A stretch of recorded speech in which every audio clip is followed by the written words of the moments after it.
को ये आश्वस्त करना चाहता हूं कि हमारी अब लगभग 10 साल हो गए सरकार चलाते हुए, और आप लोगों ने देखा होगा कि पहले 9 साल में आपको किसी भी तरह की हमने तकलीफ नहीं आने दी, चाहे वो सड़कें हों, चाहे वो अस्पतालों का वो हो, बिजली हो, हर तरह की सुविधा हमने दिल्ली के लोगों को देने की कोशिश की।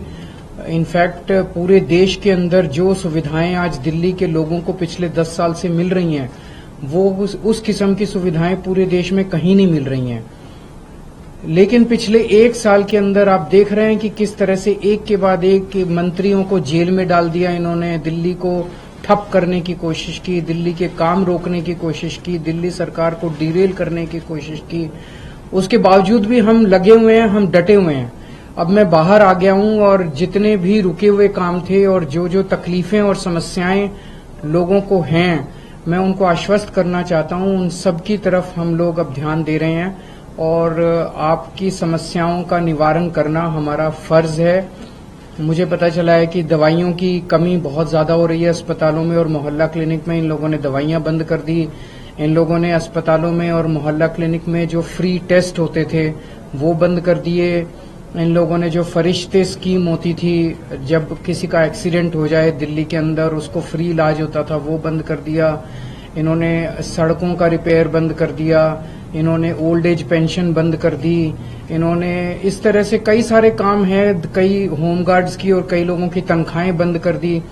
वो सारे कामों पे अब हम लग गए हैं। जो जो दिक्कतें जो काम बंद किए गए, आतिशी जी से मैंने कहा है ये हमारी सरकार उन सारे कामों को चालू कराएगी और जो समस्याएं लोगों को हुई इसकी वजह से वो अब समस्याओं का निवारण करने की कोशिश करेंगे।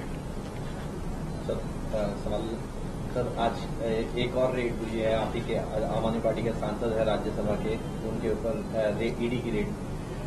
ये समझ नहीं आ रहा, मतलब ऐसे ये कोई भ्रष्टाचार के खिलाफ तो जांच चल नहीं रही। जाहिर तौर पे इन्होंने मेरे को गिरफ्तार कर लिया, इन्होंने संजय सिंह को गिरफ्तार कर लिया, इन्होंने मनीष सिसोदिया को गिरफ्तार कर लिया, इन्होंने सत्येंद्र जैन को गिरफ्तार कर लिया, इन्होंने विजय नायर को गिरफ्तार कर लिया, इन्होंने विभव को गिरफ्तार कर लिया, इन्होंने आज संजीव अरोड़ा के ऊपर ईडी की रेड कर दी। तो ये कोई भ्रष्टाचार के खिलाफ जांच थोड़ी चल रही है। ये तो ऐसे लग रहा है जैसे प्रधानमंत्री जी एक पार्टी के पीछे पड़ गए हैं बुरी तरह से, और जितनी उनके पास ताकत है, एजेंसीज हैं, रिसोर्सेज हैं, सारे के सारे रिसोर्सेज एक पार्टी को और उसके नेताओं को खत्म करने के ऊपर लगा दिए हैं।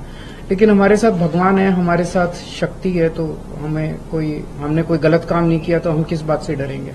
हरियाणा में भी इलेक्शंस हुए हैं और एग्जिट पोल बता रहे हैं कि बीजेपी जा रही है, नहीं आ रही है गवर्नमेंट में। क्या मुख्य कारण आपको लगते हैं जो इनमें? जाहिर तौर पर पूरे देश के अंदर अगर किसी सरकार का मुखिया, प्रधानमंत्री जी सुबह से शाम तक बस ईडी और सीबीआई करेंगे, बदला लेंगे, बदले की कार्रवाई करेंगे, लोगों को जेल में डालने का काम करेंगे, निर्दोषों को जेल में डालने का काम करेंगे, और केवल अब तो पूरा देश जानता है वो केवल एक आदमी के लिए काम कर रहे हैं, उनका एक दोस्त है, उसके लिए काम कर रहे हैं।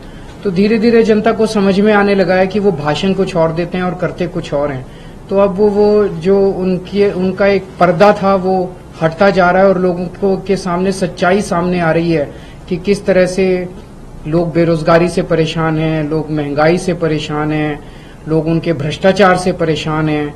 अब उनकी सच्चाई लोगों के सामने आ रही है। सर, आपने कहा कि 9 साल आपने अच्छे से किए, अभी भी होने चालू हो गए। बाद के आश्वस्त की तो बात की बात है, अभी सड़कें होनी चालू हो गई, सारे काम आएंगे। कुछ काम अभी पूरे हो जाएंगे, कुछ काम उसके बाद होंगे, कहीं फिर नए काम भी होंगे, सारे काम होंगे। तो उनसे पूछ लो, मेरे को क्या पता कौन अनूप पांडे है।